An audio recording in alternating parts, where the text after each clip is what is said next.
সম্মানিত উপস্থিতি, মহান আল্লাহ সুবহানাহু ওয়া তাআলা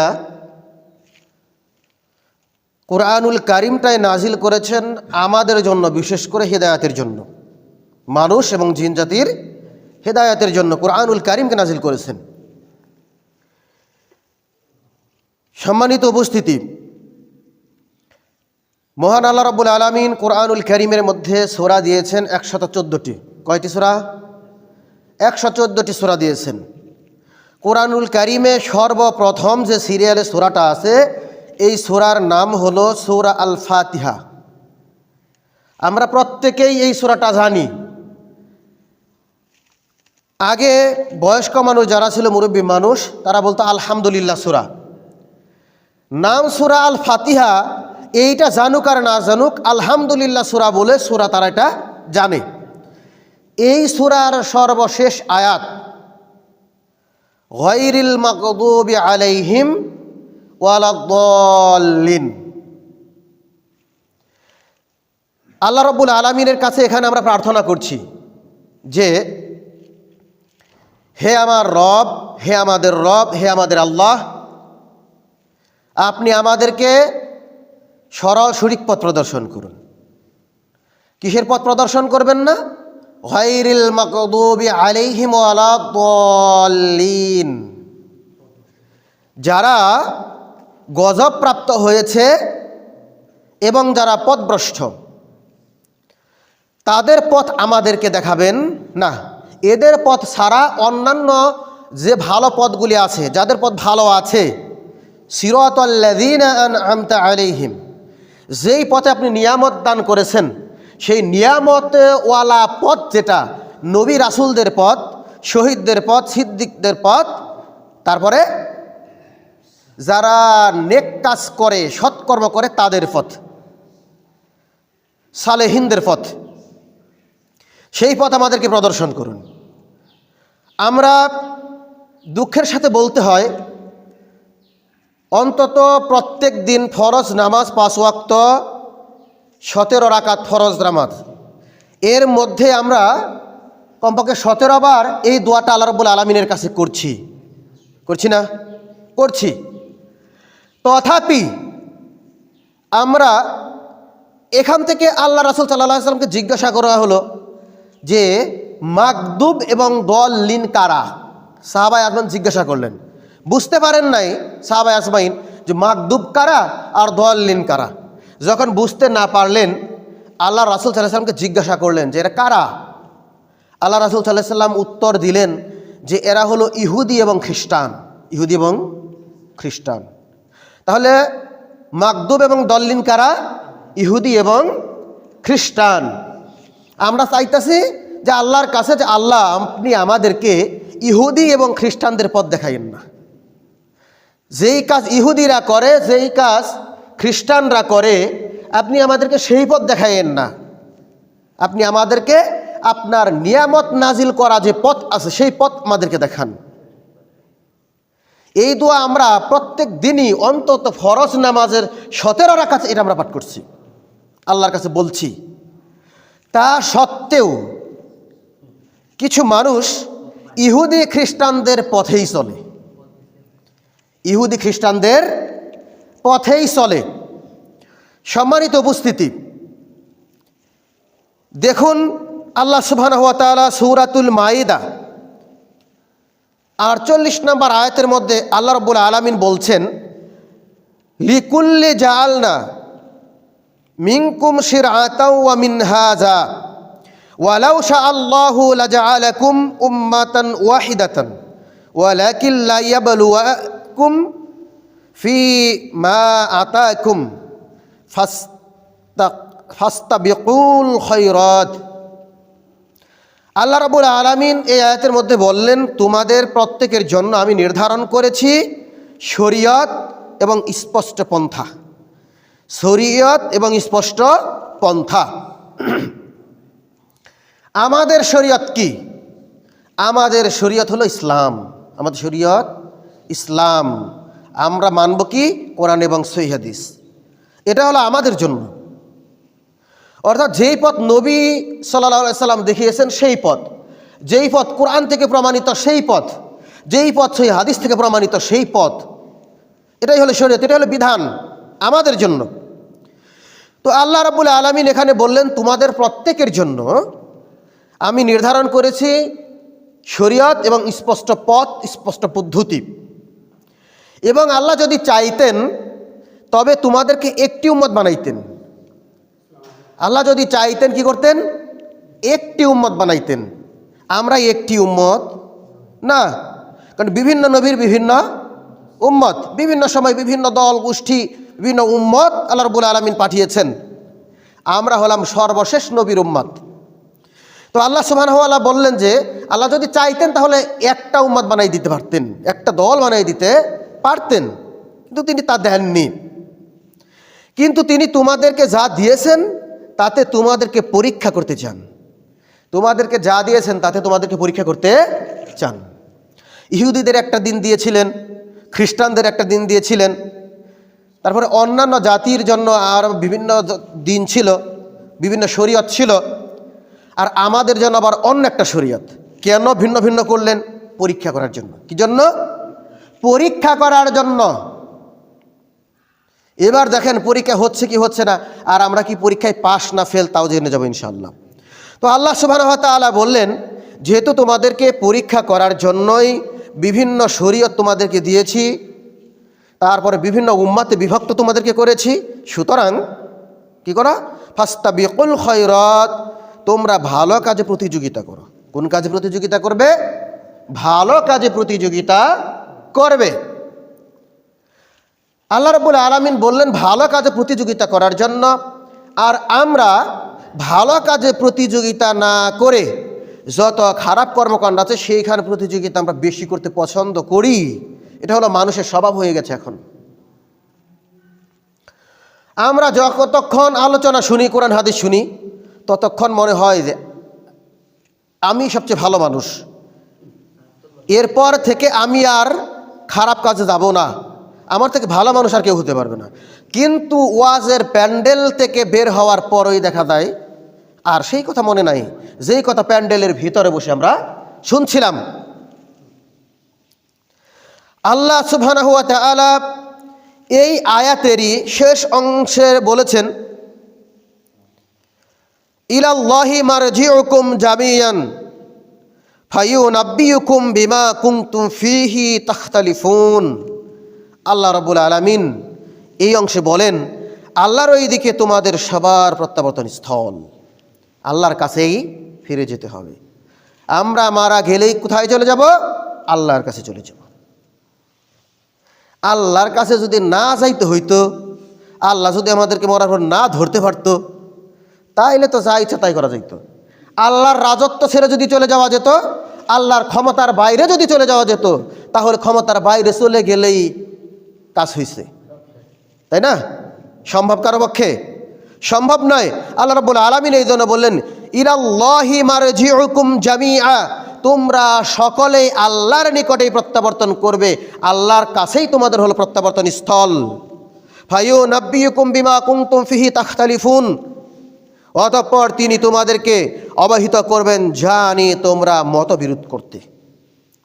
তোমাদেরকে আল্লাহ রাব্বুল আলামিন খুব কাছাকাছি সময়েই জানাবেন তোমরা যে বিষয় নিয়ে বিতর্ক করতা, মতভেদ করতে, এক একজনে এক এক কথা বলতা। কেউ বলতা না যে এইটা সঠিক পথ, কেউ বলতো ওইটা সঠিক পথ।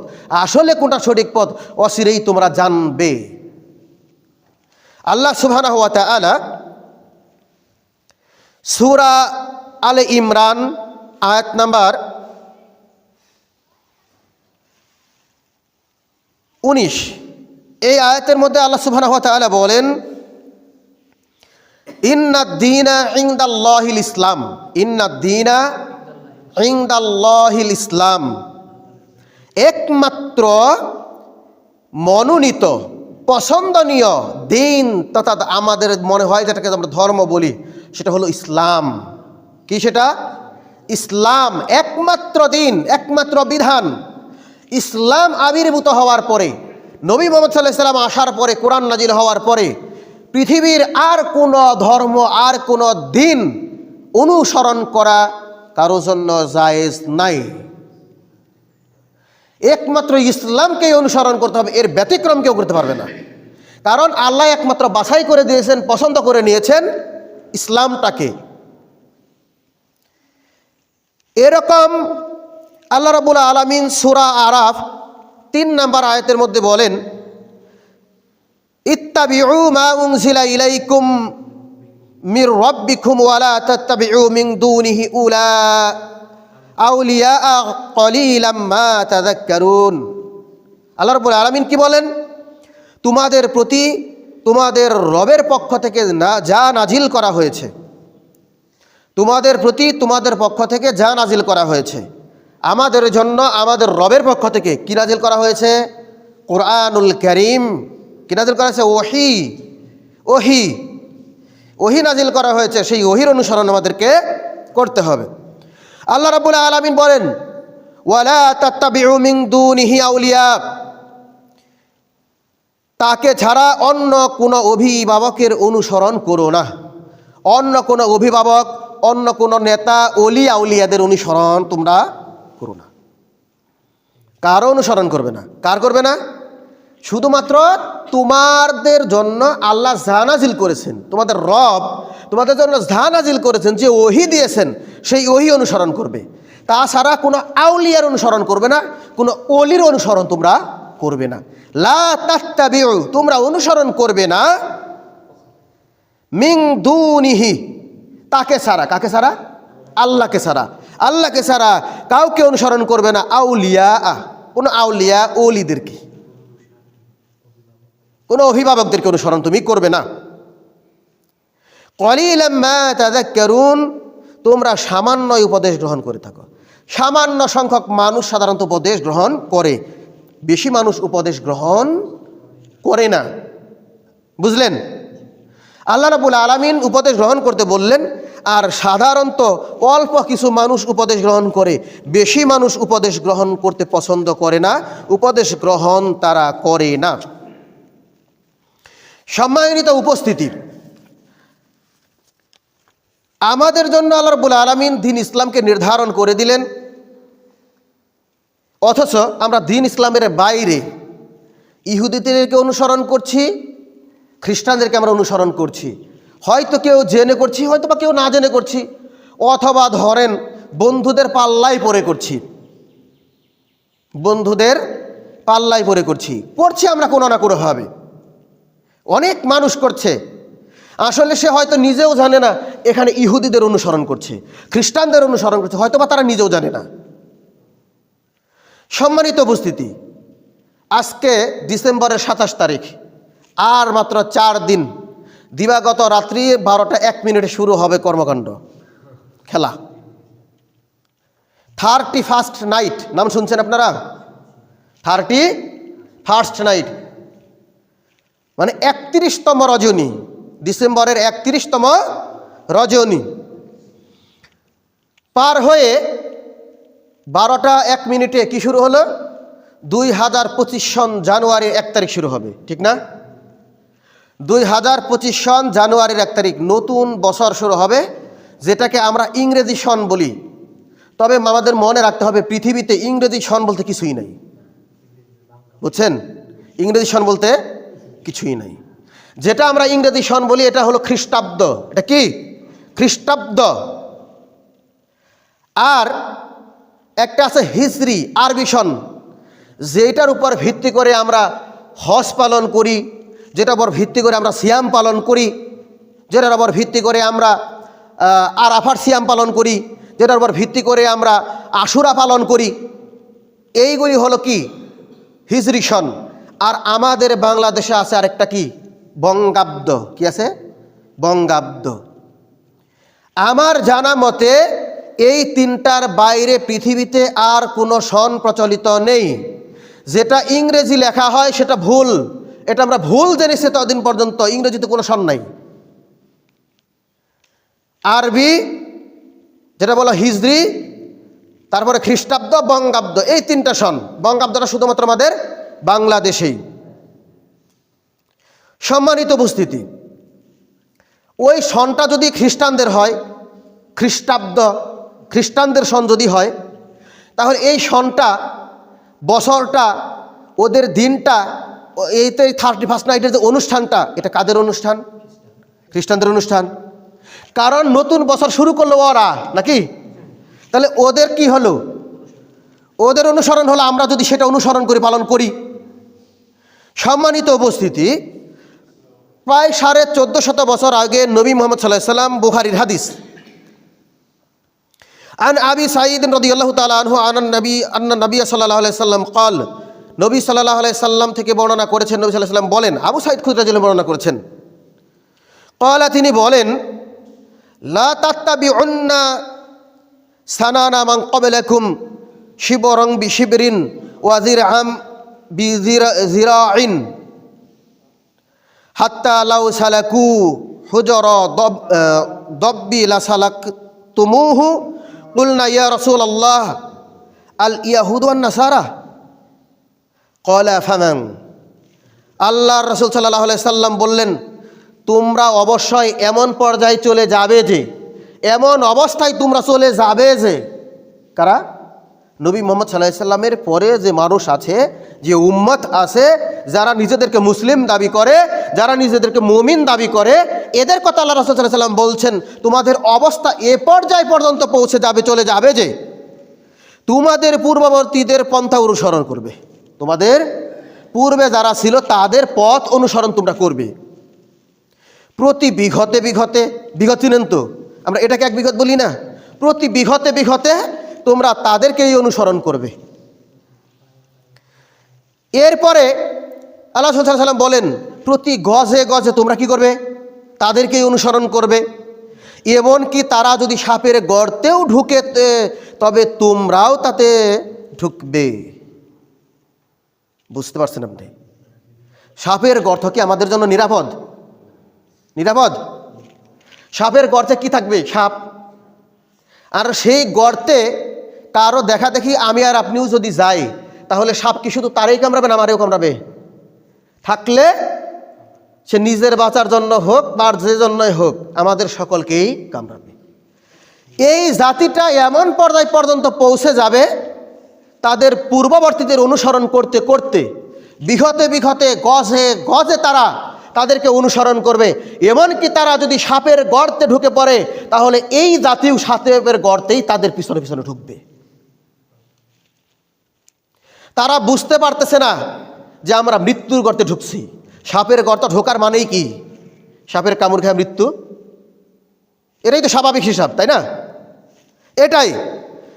এই কথা শোনার পরে রাসূল সাল্লাল্লাহু আলাইহি সাল্লামকে সাহাবা একবার জিজ্ঞাসা করলেন যে, আপনি কি ইহুদি ও নাসারার কথা বলছেন? ইয়া রাসূলুল্লাহ, আল ইয়াহুদা ওয়ান নাসারা, আপনি কি ইহুদি নাসারাদের কথা বলছেন, যাদেরকে মানুষ অনুসরণ করতে করতে সাপের গর্তের ভিতরে ঢুকে যাবে? আপনি কি তাদের কথা বলতেছেন নাকি?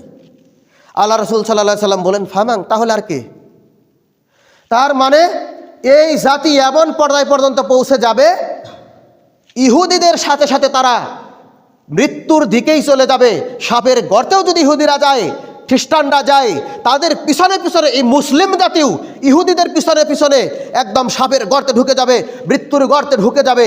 তারা বিন্দু চিন্তা ভাবনা করবে না যে আমরা ইহুদিদের পিছনে, খ্রিস্টানদের পিছনে ছুটতে ছুটতে আমরা নিজেরা কেন মৃত্যুর দিকে চলে যাচ্ছি, আমরা নিজেরা কেন জাহান্নামের দিকে চলে যাচ্ছি, এক বিন্দু চিন্তা ভাবনা করবে না। সম্মানিত উপস্থিতি, এমনই ঘটনা হলো 31st নাইট, 31তম রজনী। পুরান বছরকে বিদায় জানিয়ে নতুন বছরকে তারা স্বাগত জানায়। এটা কোনো মুসলমানদের অনুষ্ঠান নয়, এটা কোনো মুসলমানদের অনুষ্ঠান নয়। সম্মানিত উপস্থিতি, আমাদেরকে মনে রাখতে হবে যে আমরা যে পর্যায় পর্যন্ত চলেছি, যেভাবে তাদেরকে অনুসরণ করছি, রাসূল সাল্লাল্লাহু আলাইহি সাল্লামের এই হাদিসটা হুবহু অনুসরণ হয়ে যাচ্ছে, ঠিক কিনা? আমাদের মুসলমান যারা দাড়ি রাখে তারাও মেসিকে অনুসরণ করে, করে না? মেসি কি মুসলমান, তাই না? খ্রিস্টান। নেইমার কি খ্রিস্টান। তাদেরকে অনুসরণ করে চুলের কাটিং হয়, তাদেরকে অনুসরণ করে দাড়ির কাটিং হয়। নবী মুহাম্মদ সাল্লাল্লাহু আলাইহি সাল্লাম, সাহাবায়ে আসমাইন, তাবেঈ, ইমামদের অনুসরণ করে দাড়ি লম্বা হয় না। তাদেরকে অনুসরণ করে 31 নাইট উদযাপন করা হয়, তাদেরকে অনুসরণ করে ডিজে পার্টি করা হয়, তাদেরকে অনুসরণ করে শরীরে আপনার ট্যাটু অঙ্কন করা হয়। এই জন্যই তো আল্লাহ রাসূল সাল্লাল্লাহু আলাইহি সাল্লাম বলছেন, তাদের পিছনে তারা যদি সাপের গর্তে ঢুকে যায়, তোমরা ওইভাবে সাপের গর্তে ঢুকে যাবে, তোমাদের অবস্থা এমন হয়ে যাবে। এই 31 নাইট ইহুদি খ্রিস্টানদের অনুষ্ঠান, এটা মুসলমানদের কোনো অনুষ্ঠান নয়। যদি মুসলমানদের জন্য কোনো অনুষ্ঠান হতো, কোনো বর্ষ পালন জায়েজ হতো, কোনো দিন পালন জায়েজ হতো, কোন দিন মুসলমানরা অনুসরণ করত? সূরা মায়েদা 3 নম্বর আয়াত, আল ইয়াউমা আকমালতু লাকুম দীনাকুম, আয়াত আছে না? আজ আমি তোমাদের জন্য তোমাদের দিনকে পূর্ণ করে দিলাম। এই দিনটাকে অনুসরণ করত, এই দিনটাকে উদযাপন করা হতো। কেন? আমাদের ইসলামটা ওই দিন আল্লাহ রাব্বুল আলামিন পূর্ণ করে দিয়েছেন, আমাদের ইসলাম পূর্ণ করে দিচ্ছেন। আমরা কোন দিন খুশি হই? আমাদের স্বপ্ন যেদিন পূর্ণ হয়, তাই না? আমরা যেদিন কেউ ডাক্তার হবে, ছেলে MBBS ডাক্তার পাশ করে বের হয়েছে, এবার বাবা কত খুশি, খুশি না? তাহলে যেদিন আল্লাহ রাব্বুল আলামিন কুরআনুল কারীমকে নাজিল করে আমাদের দিনটাকে পূর্ণ করে দিলেন, মুসলমানদের জন্য কোনো দিন পালন করা যায় হলে এই দিনটা মানুষ পালন করত। যেই দিন আল্লাহ রাসূল সাল্লাল্লাহু আলাইহি সাল্লাম মক্কা বিজয় করলেন, সেই মক্কা বিজয়ের দিনটাকে মুসলমানরা পালন করত, করে না? মুসলমানদের খ্রিস্টাব্দ হিজরি সন মুহররম মাসের 1 তারিখ, এটা হলো প্রথম নববর্ষ, এইটা পালন করত, করে না? এগুলি একটাও নয়, কোনো দিবস পালন করা মুসলমানদের জন্য জায়েজ নয়, এটা হারাম। এই 31 নাইট ইহুদি খ্রিস্টানদের অনুসরণ করে আমাদের দেশের যুবকরা বেহায়াপনা সহ যত ধরনের নোংরামি আছে প্রায় সবগুলিতেই মেতে থাকে। এর বাবাও কিছু বলে না, এর মাও কিছু বলে না, এর দাদাও কিছু বলে না। কোনো খোঁজ খবর বাবা মা রাখে না যে আমার সন্তান আজকে কোথায়। আপনি মুসলমান, আপনার সন্তান কেন ডিজে পার্টির মাধ্যমে, ট্যাটু অঙ্কনের মাধ্যমে, ভ্রু প্লাক করার মাধ্যমে ওই 31 নাইট উদযাপন করবে? কেন? রাত্রিটা কেন আল্লাহ সুবহানাহু ওয়া তাআলা আমাদেরকে দিয়েছেন? রাত্রি কি ডিজে পার্টি করার জন্য দিয়েছেন? রাত্রি জেগে পরের বছর স্বাগত জানাবো এই জন্য নয়। কি হয়? এই সমস্ত যে 31 নাইট হয়, এটা অনেক আগে, সর্বপ্রথম 800 শতাব্দীতে এটা শুরু হয়েছে। এরপর আরো বিস্তৃত রূপ লাভ করেছে 1500 শতাব্দীতে, আর বাংলাদেশে এটা ব্যাপকতা লাভ করছে 2000 সনে। এটা শহর থেকে প্রবেশ করতে করতে করতে করতে আমাদের গ্রামের ভিতরেও ঢুকেছে। এই সব অনুষ্ঠানে বেহায়াপনা ছাড়া আর কিছুই হয় না। কোনো মুসলমানের বাচ্চা এই সমস্ত অনুষ্ঠান করতে পারে না।